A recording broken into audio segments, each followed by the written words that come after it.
Welcome back to another CDR. How are you feeling? Slightly convincing. I'll try again later. CDR, if you are new here or if you're not new here, CDR is a community made up of music practitioners, musicians, fans, everyone, everything around the music community. Everyone is welcome. And of course, we deliver some basically workshops and talks that nurture the community, that mean that we open a dialogue that I feel is needed. Is it needed? Yes, let's get to it. I am joined by a very special guest tonight, Kerrie. Please give an applause.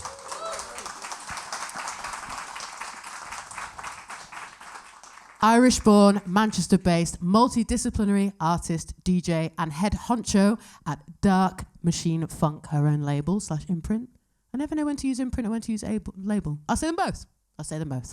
Kerrie's amazing. She's had a long-standing presence at Eastern Bloc as both DJ residency, but also has worked there, so has come through an amazing trial by fire to the record store scene, and has gone on to play worldwide in amazing venues such as Tresor, Berghain, Fabric, Fold, my list goes on, elsewhere, NYC, as well as festivals, Freedom Medellin, Freerotation, Drift, and beyond, all around the world, and has released on incredible labels such as Don't Be Afraid, Cultivated Electronics, Love Acid, but most importantly, a huge debut on the monumental UK techno label, Blueprint, with an EP that came out 2022.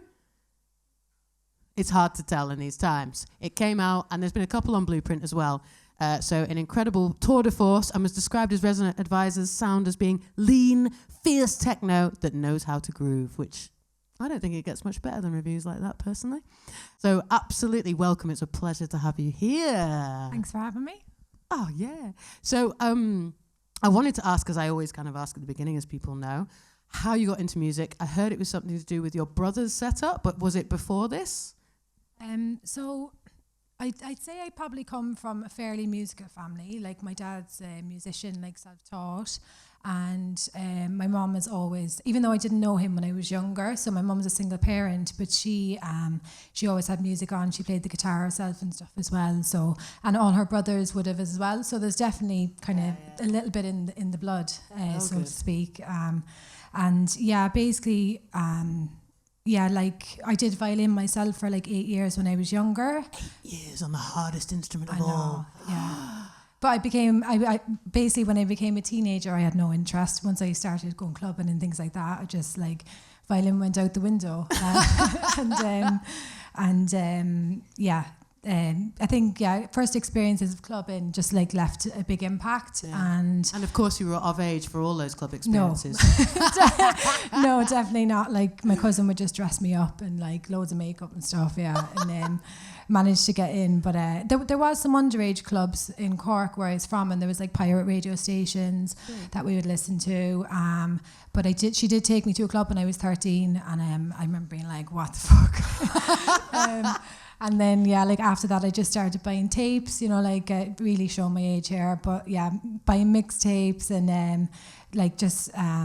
and then, like, it wasn't so, like, genre specific. It was kind of like dance music, and you'd have, like, trance, progressive house, like, even some garage on some of those mixtapes. So you were an exceptionally cool 13-year-old, because what I was listening to at 13 was not as cool as that. It definitely wasn't cool. Like, I mean, to be honest, like, you have to start somewhere, isn't it? But I thought it was like the bee's knees at the time. Then my brother, he got influenced by my tapes, and he bought decks. So he was the first person to start DJing, and he was the one building a record collection and things like that. He just had some really shitty like belt drive Newmarks, and nice. But he showed me how to mix, and, like, that's how I learned to mix initially. That was, like, in the late 90s, but I never actually started buying records or anything. It was just a hobby, and like, from then onwards, I would just, if I was at a house party, I would just jump on the decks kind of thing, just for fun. To be honest, there was no girls doing it back then, so it wasn't like, I didn't think of it as an option, basically. That's interesting, yeah. But yeah, that's kind of how it started, and just, like, years and years of clubbing. And I think actually turning point for me to start DJing, because that came first, was actually seeing a girl do it in Cork. I went back to visit, and it was like in early 2000s, and maybe mid 2000s, and I seen another girl DJing, and it was someone I knew, and I said, well, like, it was really, really inspiring, and it just felt like, you know, that was definitely like inspiration for me to go and get started. So yeah, DJing first, and then I'm probably gone totally off topic here. No, I love it. This is what we want to hear. Like, absolutely. Do you remember who that DJ was? Yeah, her name is Kerrie. So Kerrie Kelleher, I think her name is. I've actually messaged her about this because I think she might have just had said about, you know, like, you're doing well and stuff. And I said to her, like, do you know that actually that was a point where, it actually inspired me to like actually make the move. And I kind of I didn't really go just half in. I just like threw myself at it then. I was like, right, that's it. This is what I want to do, kind of thing. Amazing. Yeah. So when you've begun as DJ, you're finding your feet with that. Well, not finding your feet. Oh, horrible sentence. I apologize to you and to everyone. You're getting the grips on DJing. At what point were you like, I'm going to start making tunes? So I was actually I was living in Liverpool at the time, like, and I was DJing at that point, and it was probably around 2010. I saw like a production course in the Manchester Midi School. Oh, sick. It's called School of Electronic Music now, and I actually had took some DJ lessons with them because I didn't know how to use CDJs because I'd like used decks before and stuff, and then I seen that they did a production course, and I just basically went for that. That was like in 2010, 2011, I think. Nice. Yeah. Amazing. That was when it started, basically. I didn't have a clue what I was doing. Like, that's the joy. Yeah. And I feel like we maintain that throughout our careers. When people ask, what do you do? It's like, not sure. I know, exactly. Sure. Everyone's winging it. It is. It is. Still not sure. Yeah, exactly. I know. Amazing. Yeah. However, you do have some amazing photos of your setup. And I did want to ask you a little bit about your studio. Yeah. May I do that? Yeah. Leo's going to make it happen. So we've gone from, I think this is an amazing journey. For me, it's really important. Like, to you, this is a room that you come into all the time. You have all these associations with it. But for me, and I don't know about other people, and I heard a wool out there, like, the first thing I want to ask about the studio setup, what was the first, do you remember what the first piece of kit was? Like, where is this built from? So the first piece of kit isn't here. I actually sold it. It's been thrown away. So it was a Roland MC303 groove box. So like I think I used just the very, very basics on it, but I had all the classic Roland sounds in it, and I was just recording the audio from that. That was like just when I started. So I started in the MIDI school, and then straight away I just bought that, and I think I got the Volcas, you know, the Volca beats, and maybe like the Volca bass, I think. I straight away just wanted to use my hands a bit more. I was using Logic at the time, and for me personally, I just find it can get a bit laborious after a little while. Yeah. And I mean, especially these days, because we just spend so much time on screens anyway. So yeah, basically they were the first pieces of kit I bought, but they're gone now. I've just That's all right. changed. There's no shame. They're living their life somewhere in someone's home, starting off someone else's career. So yeah, talk us through the setup. This is amazing. I'm so jealous. I'm so incredibly jealous. Yeah, so like, I mean, you usually don't, that's this mixer here, the DJ mixer, that's not, I only took this today for the talk, so that's not usually there, that's just with the DJ setup. But basically you've got like 4 electrons here in this part where just under the monitor, and the 3 of these the 3 on the right are the ones that I use the most. So you've got the electron analog rhythm, the analog 4, and then the digitact. 2 of them are drum machines and samplers, and then the other one's just a polyphonic synth, 4-voice polyphonic synth, paraphonic, I think, actually. And then then I added the Octatrack, but to be honest, I'm just literally getting my head around it because it's the most complicated piece of gear I think I've ever used. But it's amazing what it can do, but I just need to try and find what my use is going to be for it, because it can just do so many things. With the Octatrack, right? My thing with it is, and I had a go on it, it's like I can do lots of wicked things accidentally. Yeah. But when I approach it to do something on purpose, no. That sounds like my studio days in general. But there's a beauty in that, though, the experimentation of it. Yeah. But yeah, it's I commend you, because honestly, like, as soon as I saw the Octatrack, it was like reading another language. Yeah, like it is. They are amazing machines. Like I can't fault them at all, except for the one time when my drum machine stopped working. Actually, in a live gig, but they are amazing. They're really like intricate. The sequencers are amazing. Yeah, and they're the easiest things for me. If I just want to go in and I have no starting point, which is a lot of the time that is the case, I'll just go in and just try and relax into it and just. I'm just jamming basically, really, and just seeing what happens. But they're really like versatile, and obviously you can load all your own sounds in there and stuff as well. But they're my go-to pieces, and then I've added the modular like just maybe like a year or two ago, but I'm just scratching the surface with that, and I know what I can go to it for. So like a lot of the time it'd be like lead sounds, but they can be quite unruly, like frequency wise and stuff, like really gnarly. They but really like, lead. Yeah, so like in a live situation, what I tend to do is actually sample the modular into one of these, and then I can just make sure and EQ it and stuff as well, and tame it a bit because it is a beast. But that's cool. Yeah, and then there's just a couple of synths over here. The Dave Smith Instruments OV6. So this is an Oberheim, basically a Dave Smith take on an Oberheim. It's an absolute beast. It's amazing. Yeah, it's like polyphonic synth, but like all the classic Oberheim sounds and the filters, and it's beautiful, like beautiful piece of kit. Like that'll never leave anywhere. Like it's too expensive. but yeah, like these. The one above is a Roland JDXI, so it's a digital synth, but it's just got all the kind of like what I started out with actually, because it's got all the classic Roland sounds in there. But it's really good for the old Jupiter pads and things. Like it's obviously just a digital version of that, but it's lovely if you're making more kind of ambient, experimental stuff. Nice. And then there's the VT3 on top, which is just like a voice transformer, nice. Which is fun. I've used that a few times in live. And then just to the side there's the Cyclone, so it's like a 303 clone. The Autobahn, which is like a saturator and compressor, which I use in the live. I haven't bought it today just because of space, but I usually put it on the end of the chain for live, and it just glues everything together and compresses it and stuff. And then the Behringer RD9, I've only just started using that recently because my analog rhythm had to go back to be repaired. And it's fine, like I like it, but I definitely much prefer the rhythm because it's got more capabilities and you can like load samples in, and there's just a lot more depth to it.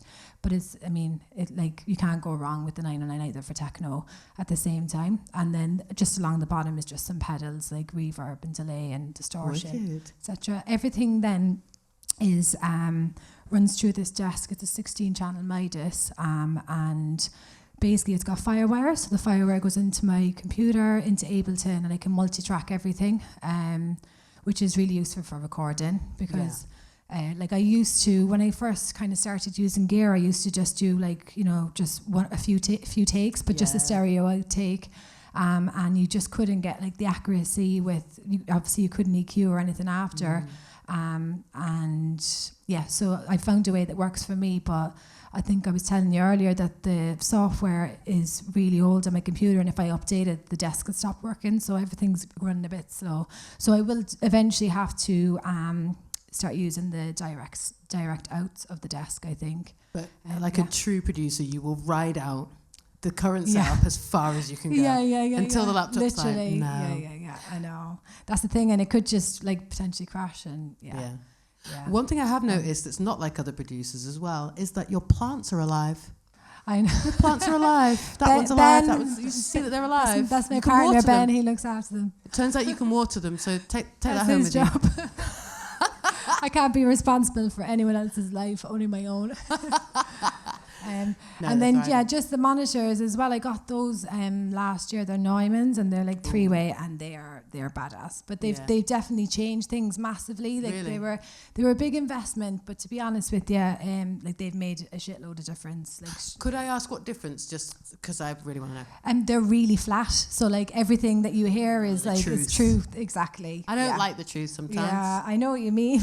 When you go like, how many people started with rockets or have had rockets at some point? No one. Come clean. You have. I know you have, because I've been around half of your houses, and you have. I haven't. I haven't been in your homes. Yeah, so when you go from rockets to something else, like, oh, the truth hurts about the lower end. Yeah. But it's like after a while, you have to just be like, okay. Yeah. I think the room is probably the most important thing. This room isn't even properly soundproofed, you know, but it's like I'm in a flat in Levenshulme, and to be honest, I only started it halfway, and I was like, I'll just see how I get on and how my neighbour gets on with the sound first. And she's actually been okay, which is good. But like even if I move to certain points of the room, there's like dips, you know, really? Like in the bass and everything. So I had to like move the whole setup back just to get a better like picture basically of what's going on. But I'll always use headphones as well. I think like during COVID, I got in the habit of using them, and I'll just reference like on my DJ headphones.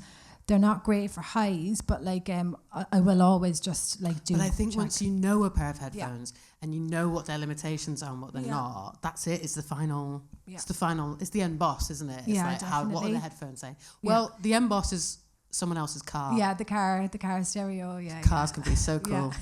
There's some cars I won't get in again because they made me feel like shit about tracks I've spent days on. But that's an amazing setup. Honestly, it's incredible. We've got. Why does this not look like this? Thanks, Leah. Oh yeah. We did. We had zooms in. I'm sorry. We had zoom ins. Yeah, this is all the finery. Again, the plant is alive. No, this is a beautiful setup. Yeah, keep going, Leah. Look at that. Yeah, gorgeous. Really lovely setup. So you said about starting points. Could I be nosy and ask, like, do you have a common starting point for, you know?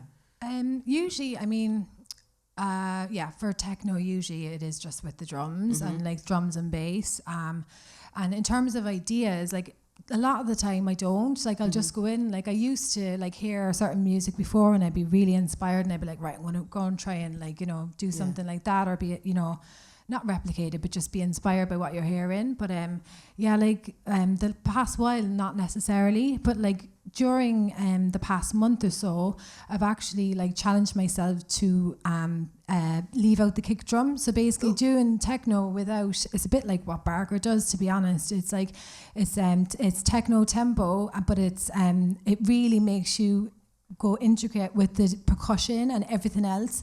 And then if you want to, you can add the kick and stuff last, you know what I mean? But it's playable in a techno set, but it's definitely more around like melodies and like just a lot more musical from what I would normally do. Yeah, that's cool. But I really, really enjoy making that style of music. I found like because sometimes you just feel like, oh, I should be, or I have to, and it's like, no, just kind of make what you feel really, and what you get the most out of. Yeah, I feel like sometimes there comes a point after a certain amount of time where we notice what our crutches are or what our ruts are we go into. Yeah. And when you actually challenge that and be like, no, not today. Yeah, 100%. Then some mad stuff starts to happen. Yeah, totally. Because you can get like, I don't know about anyone else, but I get like massive resistance. Like this feels like this force, and it's like, I'll just check my phone, or because I'm at home, I'll just stick on the washing, or I'll do this. Like just totally procrastinate. Yeah. And then when you finally sit down, you're like, that's all. I just need to start, isn't it? And in terms of like starting point, like obviously like sound is the biggest inspiration. So if I can like motivate myself enough to like either go and like do some field recording, or like sample, like the modular, or just basically spend time with the machines that I don't normally like, and like properly, get out the manual again because you forgot everything, how everything works. But just like actually spending time and not feeling under pressure to just go in and make a tune. It's like actually just play, and like explore and So you mentioned, and obviously as we've moved around this beautiful room, you've mentioned sampling quite often. And I think that you might be sample queen. So I wanted to ask perhaps if you had like some top tips, like top 2 tips on sampling, like what you look for in a sample and how you handle samples in particular. So like, well, my number 1 tip is like, the world is your oyster. You can sample anything. You could just go around this room and make a drum kit just from like opening and closing doors and banging, like different like surfaces and whatever else. Or like I would use like my voice quite a lot, not necessarily singing, but just using it, you know, like as an instrument, and like even just with spoken word, it just sounds. And myself and Ben, my partner, actually, we went over to a friend of ours, Robin, in Sheffield, and he owns a steel workshop. Oh wow! And basically, they make. He's a wood turner, but now he creates the tools to turn the wood, and builds axes. So you can imagine, like, the sounds in that workshop is so techno. And he actually said to us, he was like, "I really want you guys to come and record." The workshop and just see what you can do with it. So we did that, and that was like really, really fun. I mean, he did it during COVID and commissioned us to do it, which was really good of him as well. Amazing. Because obviously we didn't have any work on. And yeah, so we did that, and then so one of my tips would be, what we did was basically do some processing, depending obviously where you're recording it from. I mean, sometimes I'll be a bit lazy and just whack them in the machines, but sometimes they'll run over too long, or, you know, you get too many unwanted kind of artifacts, and you'll have to really cue them. And the Digitech doesn't have a great like filter compared to the other two, so you're just making more work for yourself. So I would say if you can process them a bit beforehand, and then just divide up like by frequency range of how you will use them. So, like, you know, your drums, your snares, your claps, your effect sounds, your stab sounds, whatever, you know, like your own sound pack basically from whatever you've sampled. And yeah, so number one is just use your imagination, like, you know, just like be open to it, and you can do it on your phone as well. And obviously you can use a sampler in Ableton or any DAW, but electrons, I know a lot of them can be quite expensive, but I think they do the electron model cycles or samples. Yeah, there's that affordable and they're range. Exactly, but they're meant to be like equally, you know, as great, and they're like a bit cheaper than the other ones. So yeah, like just use your imagination, and second of all, just process it and put it into like sample packs so you can find it as well, because that can obviously be a bit of a I can't find anything on my computer. I've given up. Can't even find my name or nothing. Can't find nothing. Not even the recycle bin at this point. No, it is great. So you're quite organised? File-wise, like if... Yeah, everything is named. Yeah, and put in folders and stuff. Yeah. Nice. Yeah, you are. Yeah. Organised people, I've realised, don't admit it. They go, maybe, and you can see the colour coding going on. But you are organised, I can tell. People who aren't organised, like, yeah, of course. Yeah, I think from doing live stuff with these, you have to be organised because it's just like everything is stored in like numbers and letters. So like I almost have a directory when I'm playing live, and it's like I just I need references of where everything is. It's impossible to remember, so you have to be kind of organised. Do you have jazzy names for things? A lot of the time it's just like what I think the sound sounds like, or if I think, you know, like, I don't know, like door slamming or something or whatever, but like, no, but a lot of the time if I think it sounds like an artist, I'll just put sounds like blah one or sounds like whatever, just so I remember for myself. I'm not ripping them off, but like, you know. No. Yeah. You can rip them off. Look, we're being filmed, but you can rip them off. Yeah. I have my thoughts about this. But yeah, in admiration, a homage. We'll call it a homage, yeah? Can be looking at the camera like that, like a disclaimer, it's fine. Amazing. Now, you've brought a live setup. Yeah, so basically this is the three main pieces that I use in the live set. I haven't brought any effects and stuff just because of space, and we're only doing like a little demo today.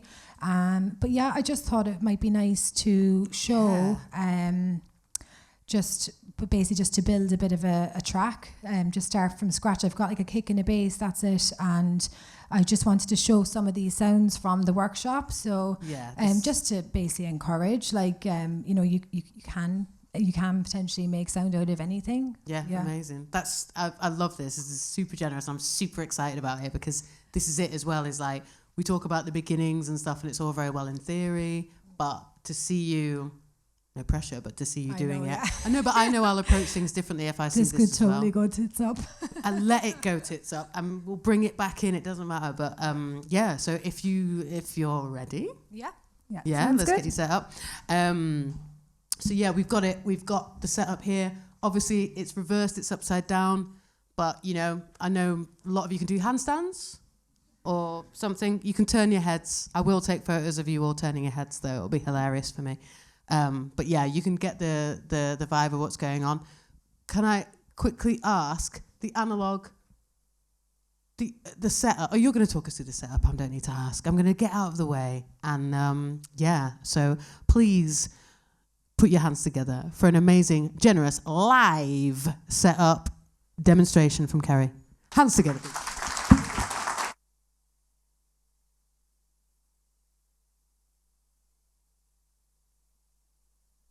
Just want to check that this mic is on. I'm not singing or anything. This is just to give the demo. Okay.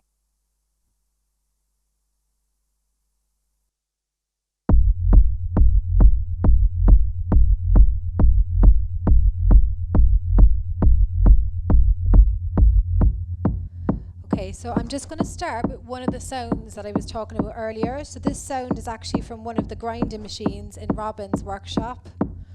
I'm just going to get it, I've got it loaded up here. Now, I have, full disclosure, I have got the sounds already loaded up. I'm just going to program them in as we go, because we've only got a limited amount of time. Okay, so.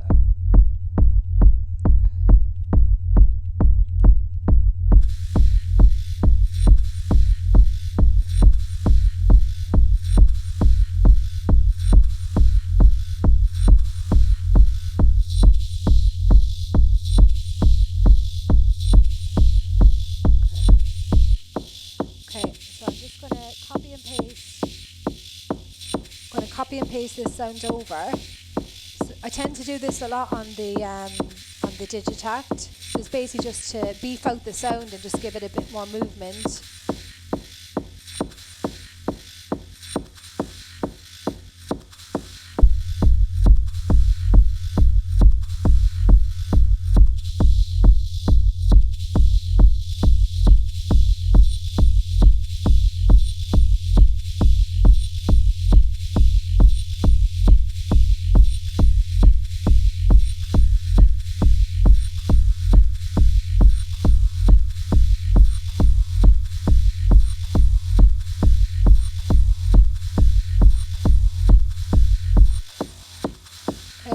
Going to add in some percussion on the analog rhythm.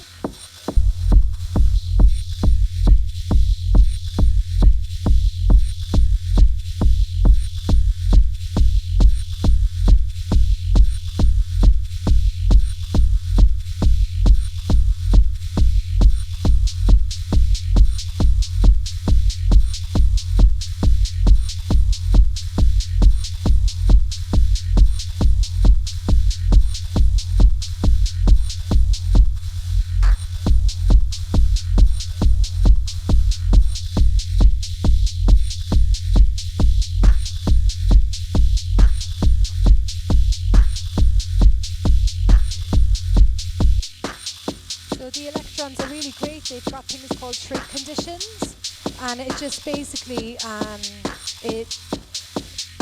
the trig condition basically informs how often that the trig is going to play, so I can change the frequency of that. So with this one, I'm just going to have this play maybe 1 of 4, so 1 of 4 bars, and then I'm going to pop another one in here, and we'll do this on a 4 of 4.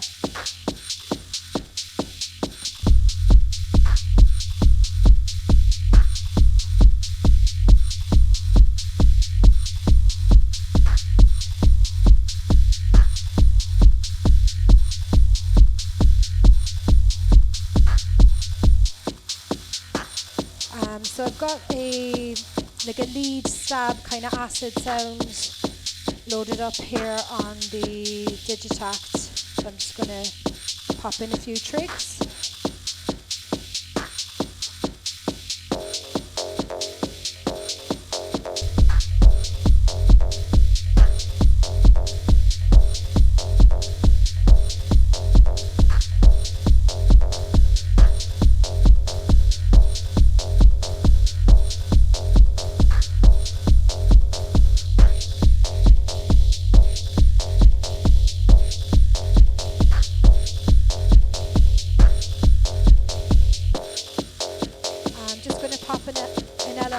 On the frequency, it's just to give it a bit more movement because it's a little bit stagnant at the moment.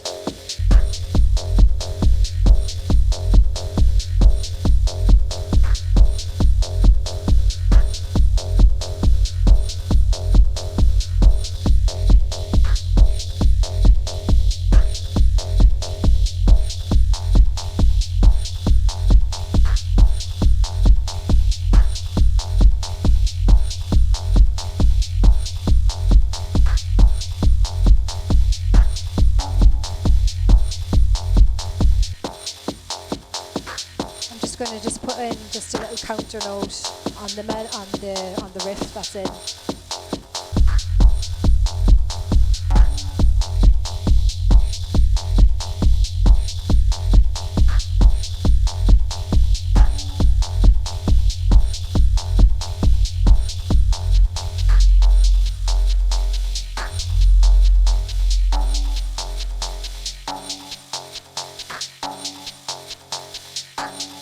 Need to change the frequency of that one, so you only want it to happen like 1 every 4.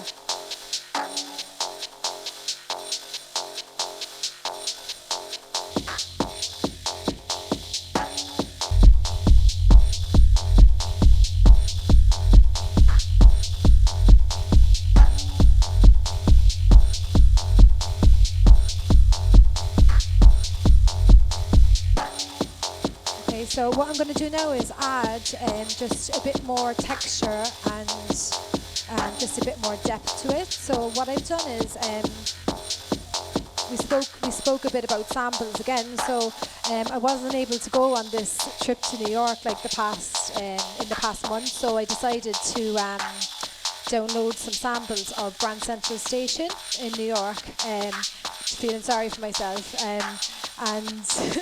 Basically, I was planning on doing some field recording there. So basically this is a recording of the ambient of Grand Central Station, which is really great. You can hear like all these little artifacts and like people speaking, but I just EQ'd it a bit, and I'm just going to put an LFO on it just to give it some movement.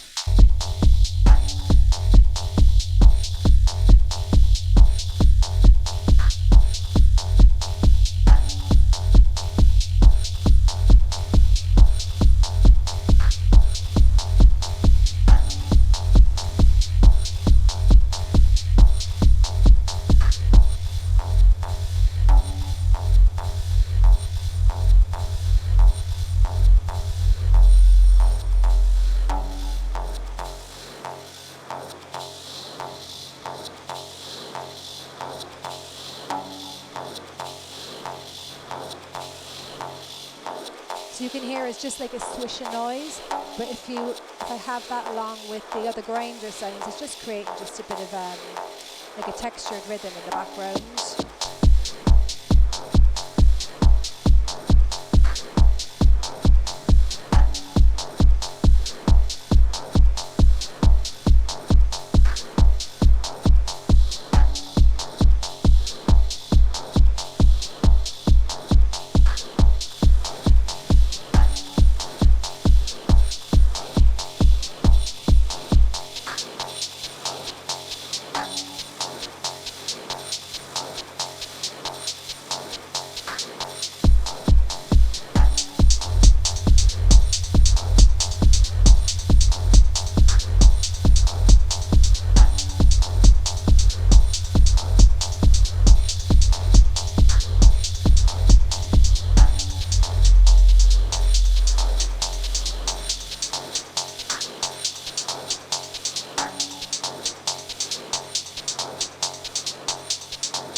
Add some percussion, just like a 16th. I've got like a hi-hat loaded up here on the analog 4. So usually just put that on every So it's on a 16th, and I'm just going to add some swing to it.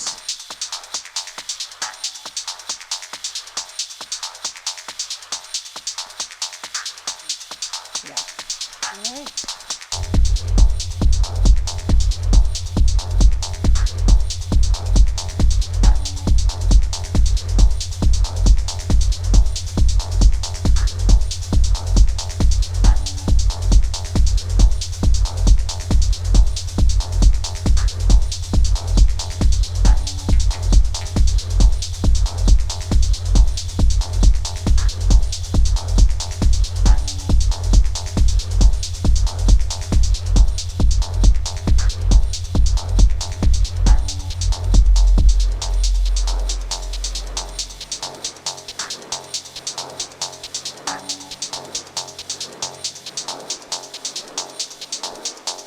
So on the Analog 4, I just have like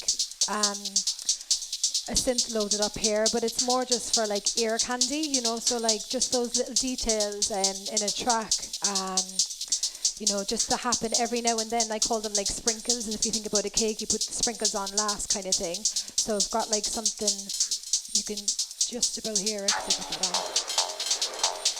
It's just like a little synth sound with a delay on it. But you could just play these in over the top.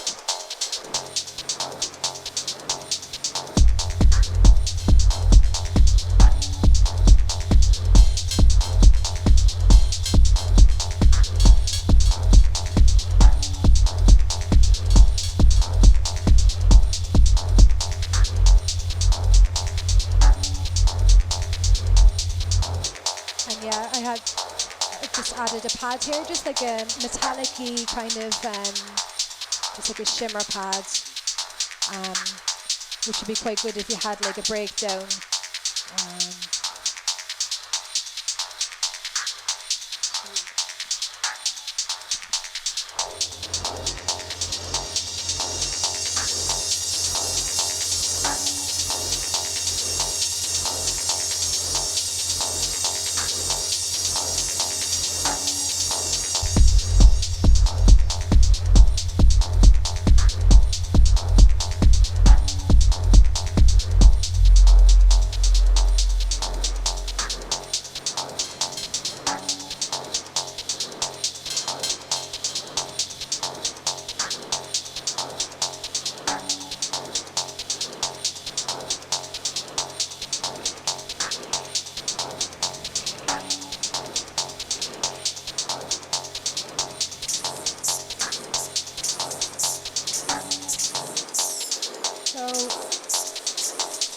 Going to add on the analog rhythm, it's just a sample of my voice. I have no clue what I'm saying, but basically I just want to add just another element, just like another kind of effects element, just a bit, add into the rest of the groove basically.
Oh my days.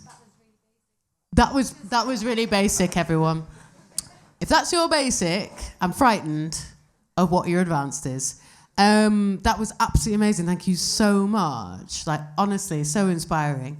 The one thing I wanted to ask really briefly, and again, it's just me being self-indulgent, asking questions I want to ask. So each of these has its own function, and or do all of them have... Do you assign certain instruments to certain machines? So to be honest, a lot of the time I'll use the three of them as one instrument. So like, I didn't do it there, but like, say, I know that was really basic, the stabs that I had going on here, but a lot of the time I will like find a sound that I feel that will build on one that's already happening in here, and it'll be across like all three. So, across two in that. So like a synth sound, you would load on any one of these, but what does that depend on?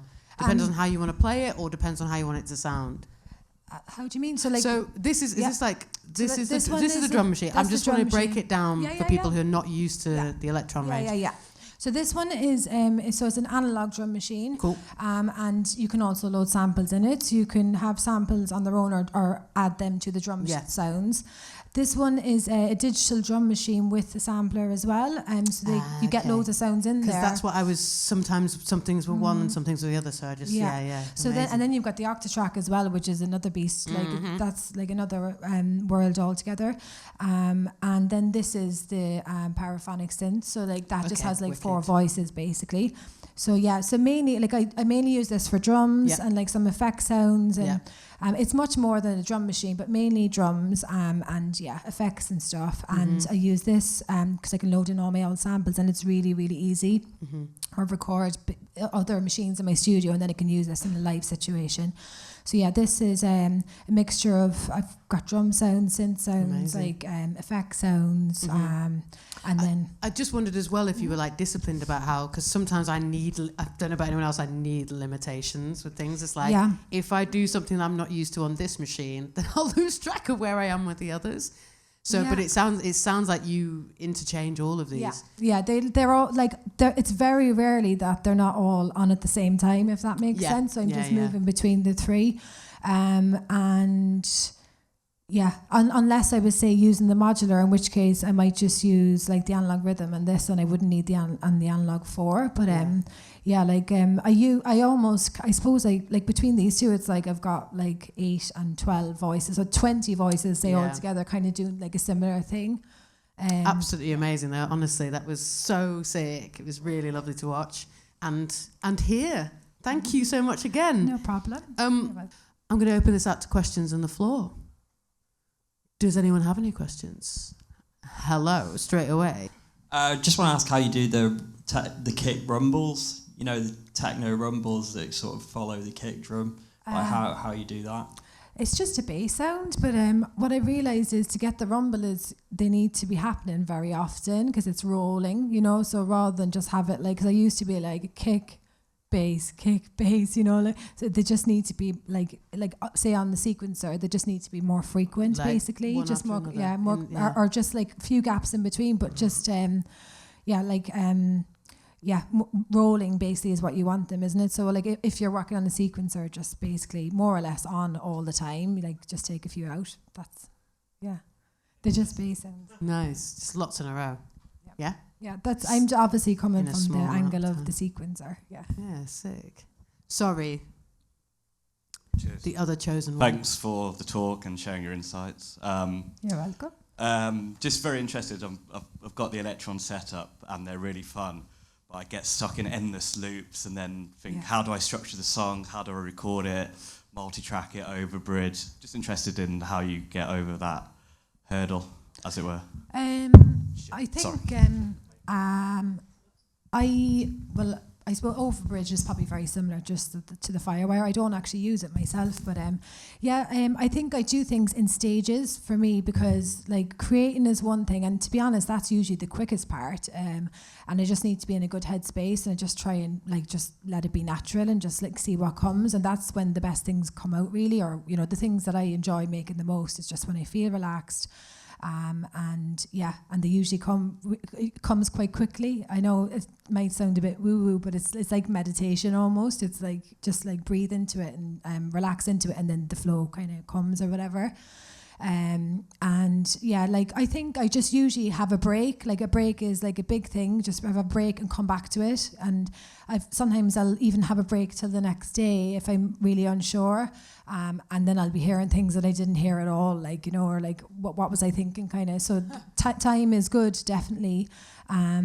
And yeah, to be honest, a lot of it is just like intuition, just like trusting. And if I'm not in a calm headspace, I'll record too quickly, and then I'll be like, oh, for fuck's sake, it needs a pad, it needs this, and then I have to go back to the machines. But I try and separate the two processes. So I'm right, this is my creative fun bit, doing the jamming, and then once I make that decision to commit to record, then I'm just like recording in. And what I'll do is, I don't know how you do it, but I multi-track everything, and then certain instruments I will do just in one take. So the modular, you can just have, if it was something that's evolving over a period of time, we just do like one big take of that.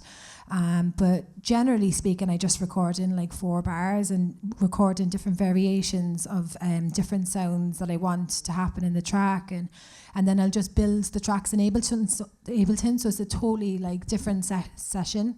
Are you recording those into the session view? So you've got the clips, or are you just arrange? Yeah. Just like arrange, and then I think I'm probably just used to it because that's how I started out as well. And that's how all the other DAWs are, isn't it? Left to right exactly, on the timeline. Exactly. Yeah, that's it really. And then just I treat the sessions differently and just make sure and just give it a bit of time really, and just, I don't know, just have to trust yourself, isn't it? It's like if you spend too much time thinking, like you get nowhere. You just have to like, and what's the worst that can happen anyway? You know, like if you just you just, you know, do it again or whatever, isn't it? But yeah, I'll tell you what the worst is going to happen. You write a vocal over it you don't like. You tell the label it's done. Then you got to send it, and it's shit. And the first one was good. So you got to write to them 1 hour later and say, scratch that, give me a week. No, it's by great. which point you're dropped. Exactly. Intuition is the one. Yeah, that's a great piece of advice. Thank you. Any other questions? Free over here. Who was first? You were first, second, third. I feel like my eyes were fast, so yeah, we can do it that way. Green, brown, black. Yeah, this is just as sort of out of curiosity actually. So most of your production, so it's all done sort of on outboard gear. Do you do that much in the box kind of stuff, like processing and like? To be honest, like, so I used to, for me personally, I just have a time span in the computer, and then I'm just like, I'm done, you know, that kind of way. So so I will try and do as much as I can in the machines. I'll have like variations in the machines, and I'll have like some of the ear candy like loaded up, and I can just play that in when I'm recording in.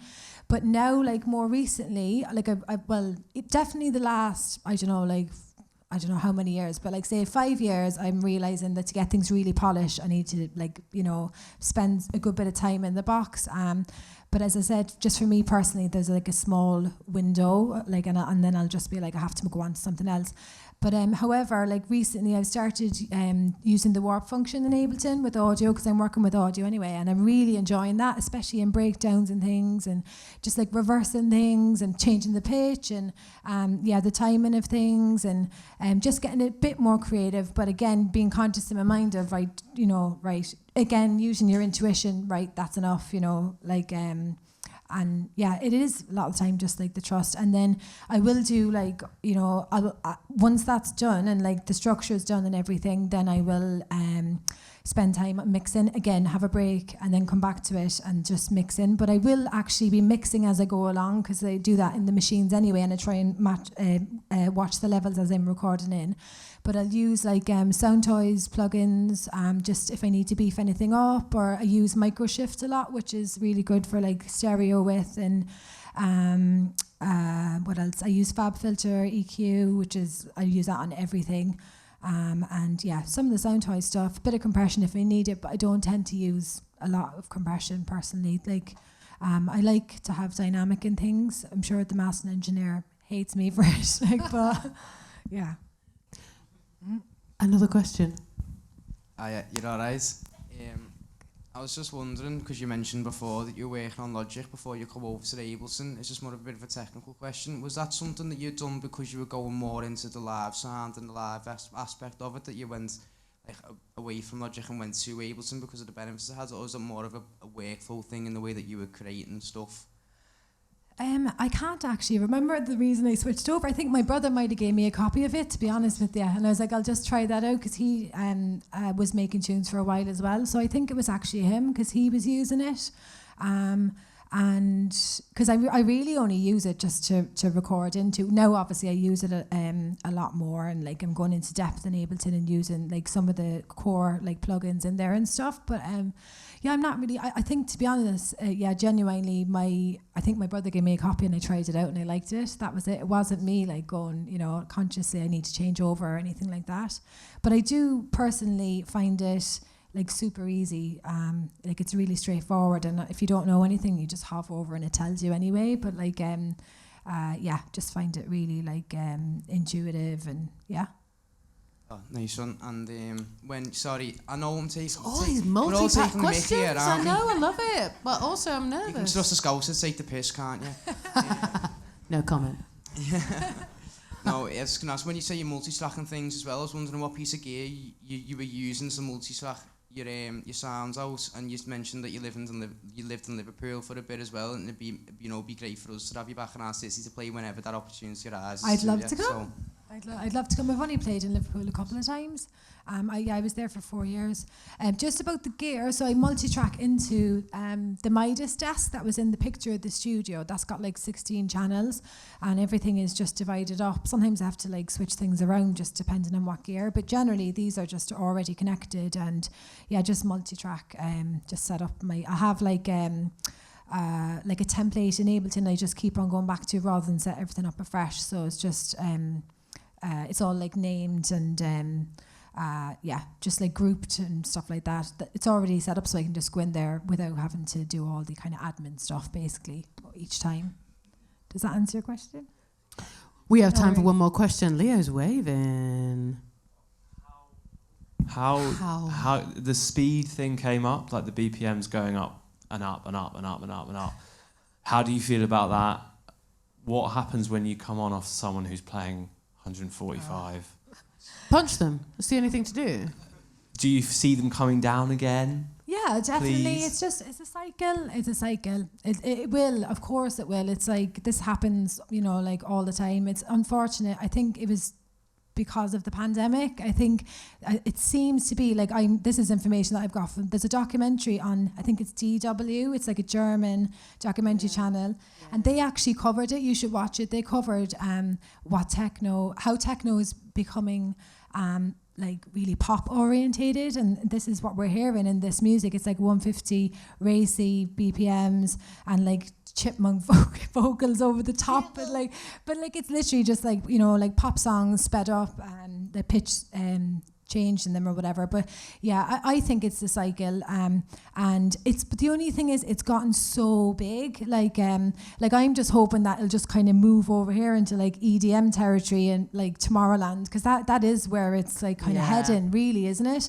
But yeah, it's hard not to like let it get you down, and like I have definitely it's happened to me a few times. Like started playing and the DJ before me is playing like 150, and I'm like, I'm playing records for a start, so I cannot meet your BPM. But yeah, you just like it happened actually in Berghain, is mad, and I had to start off quite quick, and then I brought it down like a bit gradually. But like there's only so much you can do, and the good thing is I mean, you do have to just get yourself across, and things change, and like I think with that music as well, the scene has created like a lot of people that want to be headliners, and they've no kind of thought about where they're placed in the night, or like how it is for the person on the dance floor, because that's what it's supposed to be about. And it's not. To me, it's a selfish move, really, and also it's about the person programming the night, because they should have thought that through. And if they wanted someone who wants to play 150 BPM, then that's fair enough, but just put them on later, so it would make more sense in terms of style. But obviously, like each their own, and it's like the other thing as well is if that's your entry point, it could open the door to like for you to, you know, do your history a bit on. And I don't want to sound like being a snob or anything, you know, but it's obviously something that we all care about so much, and it's it can feel a little bit just like it doesn't have any substance to it, and that is like a bit disheartening. But you just have to just do what you do, just get on with what you do, and why you do it. Yeah, exactly. I think that's a really important thing to say as well. I also want to say I don't condone punching anyone. That was a joke that landed terribly. Don't ever punch anyone ever. But when the genre that you've been making for years starts to trend, and there's these other influences that come in, it's tricky, isn't it? Like you say, you're torn between the fact that it's going this way, and it seems like, you know, you look around you and there's like, these people are making big money and getting big bookings, but it's not what the genre is. But it shows what their agenda is as well, though, do you know? Because there's so many people that just want to get famous. That's the thing. And it's like, it's not thinking about like actually the bigger picture, you know, like it's a culture, it's like a movement, and you know, like the roots of it are like nothing related to that at all, do you know? It's like but it's tricky there, but it is a great lesson to just be like, look, just stay true to yourself. It will always work out, because trends go like this, and it's like we've seen what it's done to other genres. Exactly. I think it's really a point I want to make is just like the importance of having like a community. So like a community of other producers, DJs, friends, you know, just are making one, like especially when stuff like this happens, and there's obviously all you're doing is looking, because we're on our phone so much, so you're like it can be quite depressing, so like things like this are amazing. It's like getting people together and like-minded music heads that are really, really passionate. So I think I think that's extremely important for me anyway. That is a perfect gem of advice for us to end on. Thank you so much. Please put your hands together for Kerrie. Honestly, like, you've been amazing. Thank you. I also want to extend CDR's thank you to everyone who submitted music. If you haven't yet and you feel nervous about it, don't.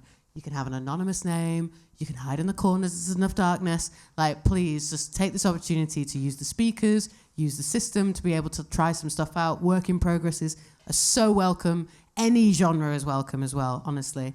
But thank you to everyone who submitted so far, because it really is. It's like, it's beautiful. It keeps us all inspired. It keeps everyone talking. And hopefully it's kind of enjoyable too, even though it's kind of terrifying. But thank you again, everyone, for coming down.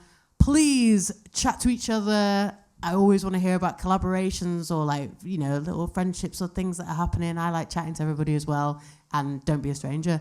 But thank you so much for coming down on behalf of CDR. And thank you to Soup for having us. And thank you to you. Give yourselves a big up.